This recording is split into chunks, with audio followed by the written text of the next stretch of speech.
merong mga bagong pangyayari dito na papasok, no, parating sa inyo.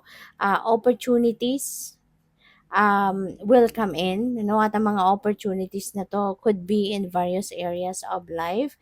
O pwedeng para sa iba't ibang parte ng buhay mo, magkakaroon ng magandang oportunidad para na mas maging masaya kayo, mas maging masagana, mas maging matagumpay, yung mga ganon. And for others of you, yun, meron kayong mga gagawing bagong sitwasyon. You're going to create a beautiful and meaningful situation para sa buhay ninyo. Magiging creative kayo. Maaring yung mga creative ideas ninyo, 'di ba? You are going to use them, no, sa ngayon. And we also have leaves, renewal, revival, progress. Mabibisi kayo, maaring mabisi kayo dito with all these blessings na paparating. Kaya nararapat lang, no, Scorpio, na kayo ay mag-renew ng inyong sarili. Okay? Para na maging healthy kayo, maging malakas kayo, maging malusog, 'di ba? Para na magampanan ninyo or magawa ninyo kung ano man ang mga bagay na 'to na pagkakaabalahan ninyo, kasi mukhang mabibisi kayo, mukhang madaming mga oportunidad, mga bagong bagay na pagtutuunan kayo ng pansin.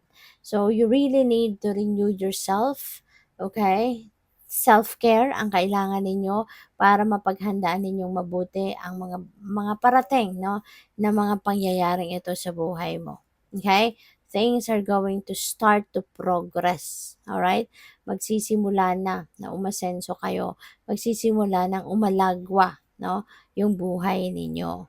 We also have the sun, which is really positive, very uplifting, very beautiful, very maswerte, at naghahatid ito, no, ng healing energy.